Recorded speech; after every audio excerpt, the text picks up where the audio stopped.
sakit, sehat, senang-senang, sedih-sedih, ketawa-ketawa, nangis-nangis, macam-macam.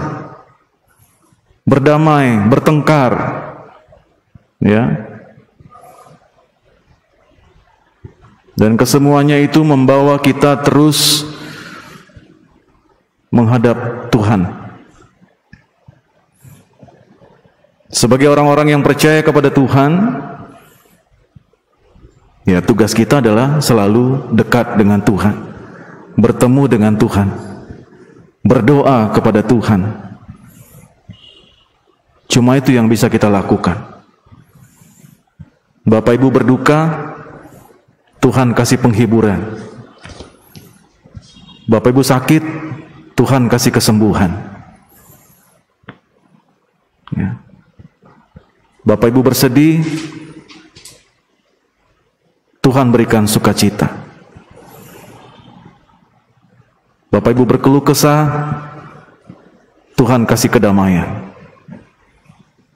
Nah, persoalannya adalah seringkali kita menutup diri untuk itu semua. Terlalu banyak kita bertanya-tanya dan memprotes atas apa yang tidak sesuai dengan rencana kita, tidak sesuai dengan apa yang kita mau. Kedagingan kita berbicara sangat besar dibandingkan dengan apa yang Tuhan mau di dalam kehidupan kita. Ya. Bapak Ibu Saudara yang dikasihi oleh Tuhan Yesus Kristus, bacaan firman Tuhan kita pada hari ini, bagaimana Yesus menerangkan dan meyakinkan orang-orang Yahudi. Yesus berbicara tentang kemerdekaan, ya, yang hanya bisa didapat di dalam diri Yesus. Enggak ada yang lain. Hanya di dalam diri Yesus semuanya itu bisa didapatkan. Ya. Tetapi bagi orang-orang Farisi pada waktu itu, orang-orang Yahudi, menurut mereka tidak. Semuanya itu ada di dalam hukum Taurat.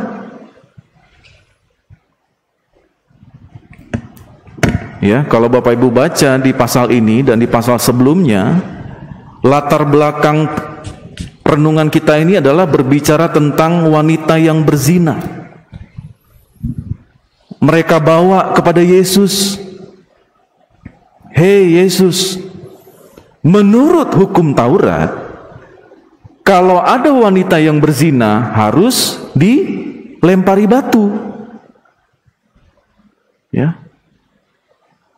Mereka memberikan ujian kepada Yesus. Apa yang harus dilakukan? Oh no. Yesus bilang tidak. Ya, kalau Bapak Ibu baca di pasal 8 ayat 1 sampai 11, di situ dikatakan apa? Barang siapa di antara kamu yang tidak berdosa, silakan lempar wanita ini. Enggak ada satupun kan? Semuanya berdosa. Dan orang-orang Yahudi, orang-orang Farisi pada waktu yang menganggap dirinya paling benar, paling hebat. Tetapi ketika Yesus memberikan sebuah kebenaran dan ajaran yang baru, mereka tidak dapat mengelak bahwa sesungguhnya mereka juga adalah orang-orang yang berdosa.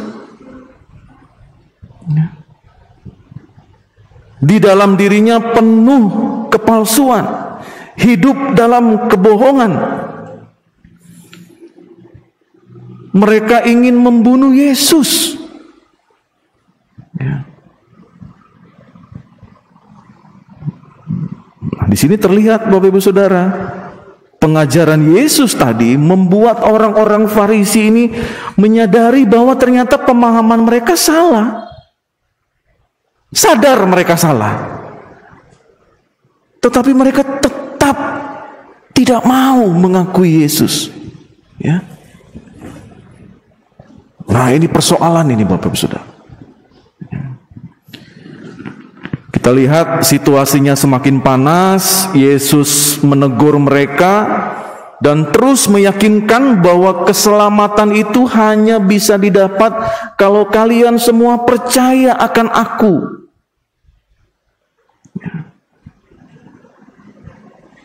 Tetapi tetap mereka merasa bahwa kami ini umat pilihan Allah.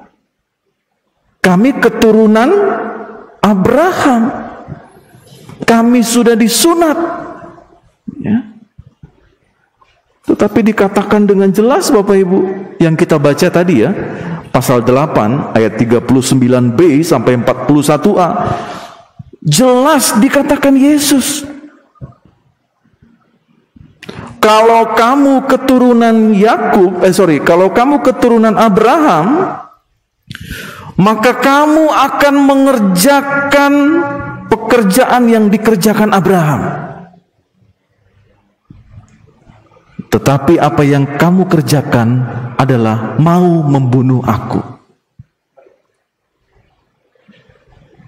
Yesus berkata, Aku adalah seorang yang mengerjakan kebenaran kepadamu, yaitu kebenaran yang kudengar dari Allah. Ya. Bukan pekerjaan yang dilakukan oleh Abraham. Jelas Bapak Ibu. Ya. Yesus menegur mereka dengan tegas bahwa siapapun yang menolak firman Tuhan yang disampaikan oleh Yesus, berarti dia juga menolak terhadap kebenaran Allah. Ya. Orang-orang yang menolak kebenaran Allah, berarti dia juga menolak yang namanya kemerdekaan. Bapak Ibu bisa baca Yohanes pasal 1 ayat 1. Firman itu adalah Allah. Firman itu menjadi daging di dalam Yesus. Ya. Dan Yesuslah yang memerdekakan kita. Maka karena itu setiap orang yang menolak firman, itu sama artinya dengan orang itu menolak Allah. Dia menolak Yesus. Dia menolak kemerdekaan. Dia menolak keselamatan.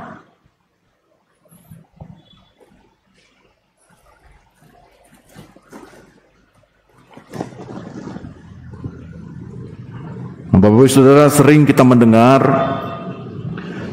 dan sering juga kita berkata, kalau kita menjadi orang Kristen, baik itu dibaptis, baik itu kita CD, ada orang berkata, ya kita sudah dimerdekakan. Nah, itu harus kita renungkan Bapak Ibu. Apakah benar kita telah merdeka? Saya mau ajak Bapak Ibu kembali ke hari yang ke-50, hari yang ke-100, hari yang ke-200. Kita kembali ke masa lalu Bapak Ibu dulu dalam tahun 2021 ini. Kalau kita masih menyimpan, kalau kita masih memelihara yang namanya amarah, berarti Bapak Ibu masih terjajah oleh amarah itu. Kalau Bapak Ibu masih memelihara dendam, berarti kita masih dijajah oleh rasa dendam itu.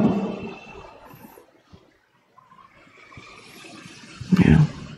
Kalau kita masih memelihara kebiasaan-kebiasaan dosa, jangan pernah berkata bahwa kita sudah merdeka.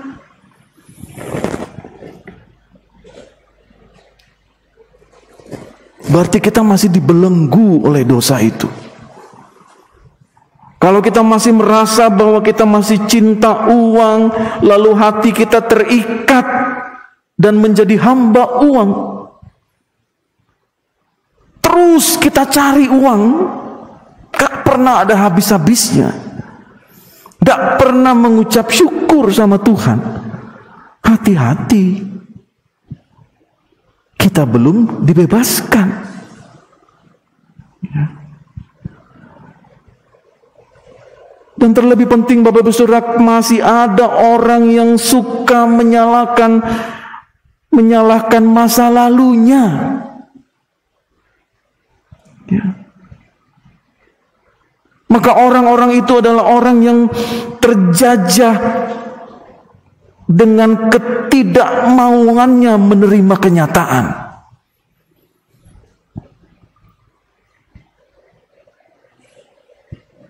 Pasangan-pasangan yang sudah menikah puluhan tahun masih mengungkit masa lalu. Itulah kekurangannya, itulah kelebihannya. Bersyukurlah.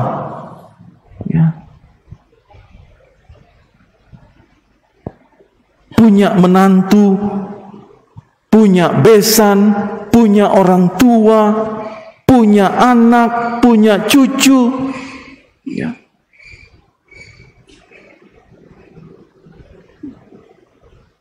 Tidak perlu mengungkit-ungkit masa lalu sehingga menimbulkan rasa dendam, sakit hati, kecewa yang tidak pernah habis-habisnya. Mau sampai kapan kita bawa itu terus? Ya. Maka Tuhan hadir, Dia berikan sukacita kepada kita. Ya. Saya masih ingat khotbahnya Pendeta Gomar Gultom, Ketua PGI, beberapa waktu yang lalu di Natal PGIW. Ya. Dia katakan begini Bapak Ibu, kalau pasangan Anda berbuat salah, secara kedagingan kita akan menunggu dia minta maaf, ya kan? Baru kita puas. Anak kita atau orang tua kita, teman sepelayanan kita, siapapun, karena dia yang salah, dia yang minta maaf. Kuda kawa dak, negur dia dak. Sampai kiamat. Wah, sampai gitu kan ngomongnya kan. Males kuning omuke ya. Nak ku jambak ku katanya. Ku jambak ku bibir. Bibirnya dijambak. Gak bisa Bapak Ibu. Pendeta Gultom bilang begini, mau dia minta maaf atau tidak, saya sudah maafkan dia. Artinya Bapak Ibu, kita sudah berdamai dengan diri kita sendiri. Dan itu sangat membuat kita merasakan shalom itu, damai itu. Ya. Itu yang diberikan Tuhan kepada kita. Saya sudah memaafkan dia. Saya sudah mengampuni dia. Saya sudah tidak ingat apa kesalahan dia sama saya. Karena sudah jauh saya melupakan kesalahannya. Ya. Di situ Bapak Ibu kita mendapatkan sebuah kenyamanan, ya, sebuah kedamaian, sebuah sukacita yang besar. Sebagai orang-orang yang berkata bahwa saya sudah dimerdekakan oleh Tuhan. Itulah rasanya. Itulah orang-orang yang merdeka. Itulah orang-orang yang sudah merasakan keselamatan yang Tuhan berikan.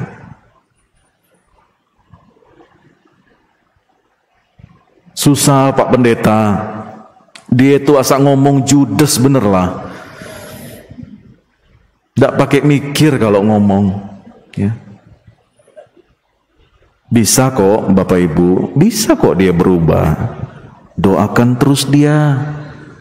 Ya, baik-baik sama dia. Kita juga jangan jadi jahat juga, sama seperti dia jahat sama kita gitu kan. Apa bedanya berarti kita dengan dia? Nah, seperti itu. Hal sederhana lah. Ya.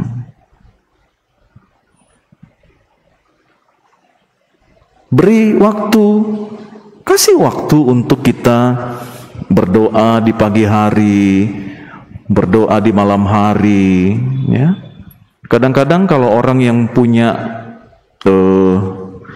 persoalan dengan kita, itu menjadi menjadi punya tempat yang penting gitu. Sehingga saya harus berdoa untuk dia.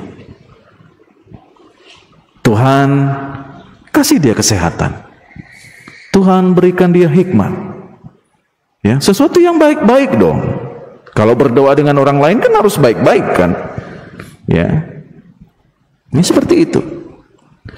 Dan di sini Bapak Ibu Saudara jelas firman Tuhan ini kalau betul-betul memerdekakan kita, kita tidak terbelenggu dengan apapun. Kita tidak menjadi hamba apapun. Kita hanya menjadi hamba Tuhan. Tuhan Yesus itu mengajarkan kita mengasihi orang lain. Tidak pernah sedikit pun Yesus bilang balas dendam. Ya, lempari dia batu. Gak ada. Ya. Nah, sekali lagi Bapak Ibu Saudara, mari kita renungkan lebih dalam lagi supaya kita tidak menjadi orang-orang Yahudi kecil di zaman ini. Ya. Kita menutup diri terhadap kebenaran. Nah, itu bahaya Bapak Ibu. Setiap hari kita dengar firman Tuhan, tapi kita tidak mau melakukannya. Itu berarti kita menutup diri terhadap kebenaran. Sudah tahu salah, tahu dah salah, tahu. Tapi kenapa tetap masih dilakukan? Nah, itulah Pak Pendeta. Itulah dia namanya kedagingan. Oh, dia ngajar Pak Pendeta beliau. Itulah Pak Pendeta, susah.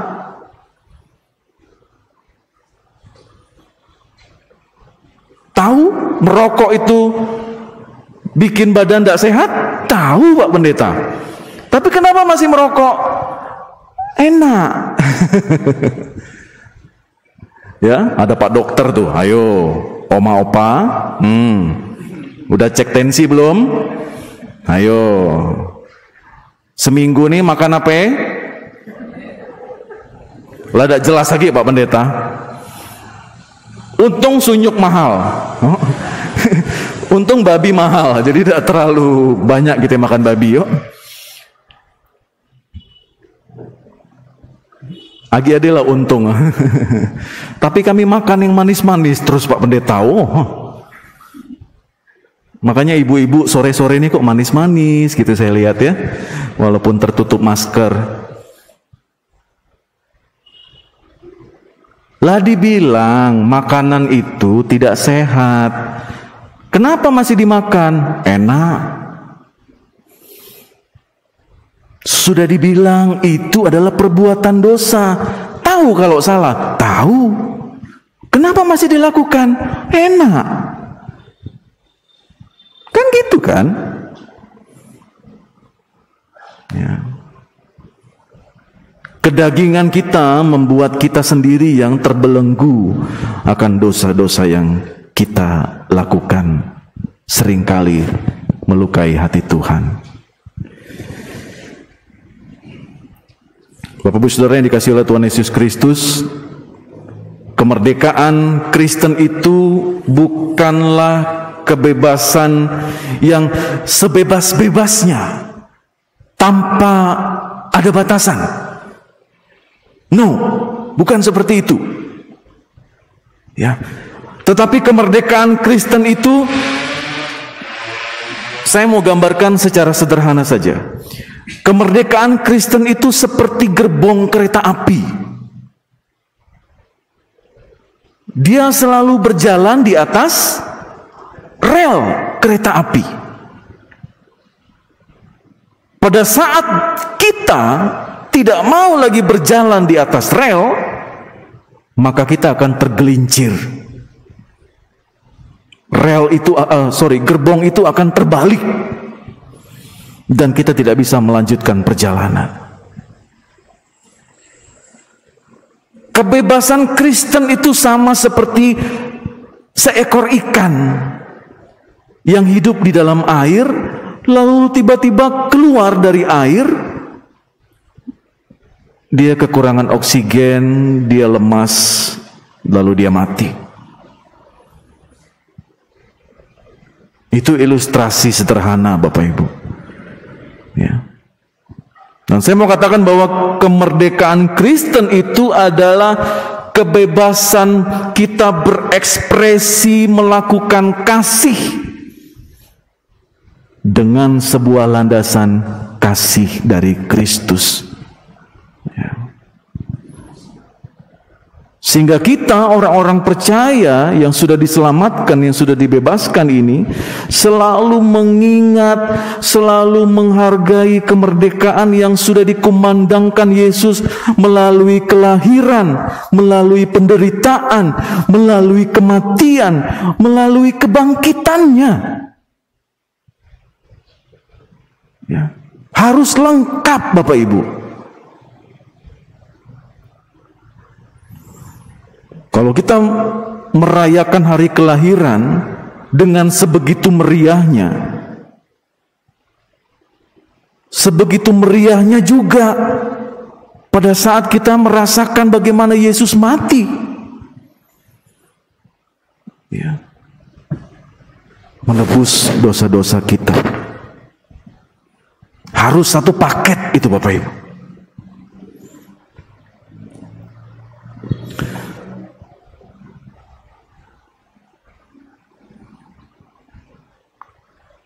Ini adalah hari terakhir di tahun 2021.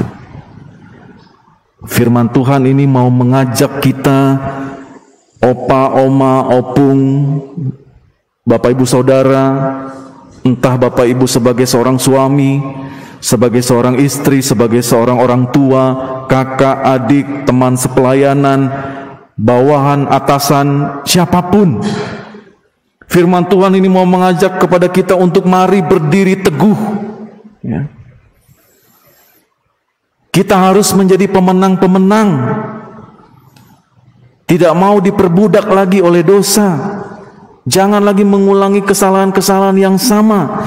Jangan lagi menyakiti hati sesamamu, apalagi pasanganmu, anak-anakmu, orang tuamu, teman sepelayananmu. Berdirilah teguh, menjadi pemenang, menolak segala kuk perhambaan. Yesus saja mau turun dari surga, mau menjadi hamba.